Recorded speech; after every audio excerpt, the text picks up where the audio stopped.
Alright guys, so you wanted it and I'm gonna give it to you. This is my take on E3 2010. Let's get into it. Now I'm gonna give a quick disclaimer. The first thing I'm gonna start off with is I don't have notes in front of me, so if I miss something big, whatever, so on and so forth, don't jump on me. This is the stuff I remember off the top of my head, and if I remember it off the top of my head, it's worthwhile to talk about. So here we go. So let's start off talking about Microsoft.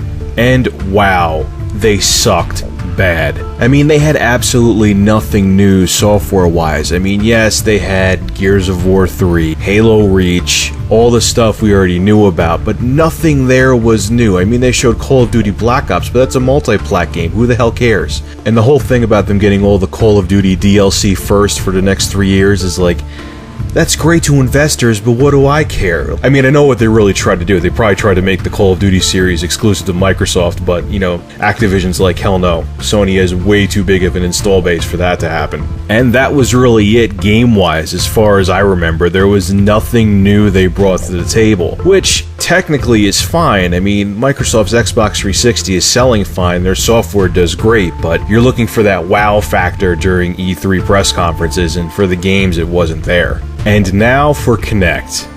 All I can say is, good luck with that, Microsoft. Are you kidding me? You have to stand up. You're making racing games that are on rails, games where people are just tapping things on the screen and they're talking to it to start music. There's no practical use to it.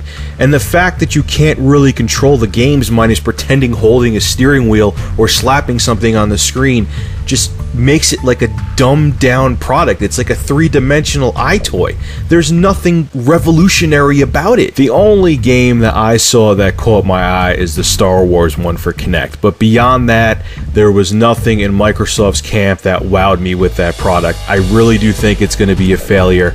They're trying to get into a market that no one cares about. No one buys a 360 to play Wii games. They buy a Wii system to play Wii games. I don't understand why Sony and Microsoft are trying to tap into this market so late in their console's life. Now, the one thing I did like about Microsoft's press conference, and I will be getting one down the road, is their new Xbox 360. It looks sleek as hell. They have that gigantic fan cooling off the processor, so hopefully no more red ring of death or red dot of death, whatever the hell it would be. And it looks fantastic. It has the built-in wireless N. I'm looking forward to getting that because I do miss playing Halo online. Yes, I just said that. Now on to Nintendo. And I have to say, they dominated this year. It is very safe to say they had the best press conference out of anybody there. And every product they showed, every game they showed, definitely had a huge wow factor to it. Granted, it was the last thing they showed, but the 3DS looks absolutely amazing. And not only for the 3D factor, obviously I didn't see it, and you couldn't see it on a television show because you need your own two pair of eyes to see the 3D effect. I heard that was great, but the upgrade to the hardware. I mean, Kid Icarus looks amazing. I saw some footage of the Resident Evil game they're making for it. It's a huge upgrade from the regular DS, and it may make me buy a portable, and I haven't owned a portable in ages. Other things that I liked, obviously Zelda Skyward Sword looks great. Yeah, they had some technical difficulties, but whatever. The Bluetooth reception didn't work out too well, so whatever. But the game looks great. Metroid Other M looks awesome. Everyone's jumping up and down about the Epic Mickey game, but I could give a crap about that. But everything they showed, even the damn Kirby game, I mean, will I buy it? No, but it did look impressive. It looked great. It looks like it's going to be fun. Nintendo knows how to make good games. Their first and second party titles always come out really well, and they had almost all of them there this year, so that's saying something. Now, last but not least, but not the most, is Sony. Sony's press conference was meh. I mean, it wasn't great, it wasn't bad, it was safe. Like, it just seemed like they played everything really safe. The Move looked okay.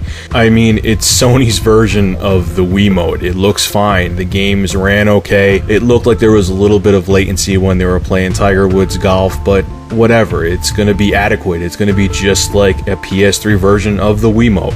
The games, once again, most of it was nothing new. We knew about Killzone 3, so on and so forth. The one thing that was cool is to see that Valve is supporting the PS3 again. It was good to see Gabe Newell come out on stage, and he kind of joked around saying that they wanted to punch him in the face. He was very down to earth about it. I thought that was awesome. Portal 2 looks really good. I'm either here nor there about the Portal series, but whatever, I'll probably get it. Then Sony talked about how they're trying to be friendlier with third-party developers, and they're getting some exclusive betas and downloadable content first. Once again, it's like Microsoft talking about Call of Duty getting DLC first. Who cares? Like, that's not what I watch this for. I mean, I guess investors watch it too, that's why they do it, but that was just retarded. So what? Then the whole thing with the PSP. Why now are you doing this hard push with it? First off, I got some really bad news for you, Sony. The 3DS is just gonna finish off the PSP franchise. Like, just put a fork in it, it's done. Put a nail in the coffin. Whatever other catchphrases you want to say. You're trying to reinvigorate, first of all, now a 6-year-old system. Why are you doing this? Why do you have this big ad campaign coming out for such a dated piece of hardware? Let it go, move on to another portable console, whatever you need to do. It's going to be a waste of money and a waste of time. If someone wanted a PSP, they would have bought it already. But while I was almost dozing off watching Sony's press conference, they did have a show saver at the end, and they're bringing back the Twisted Metal franchise.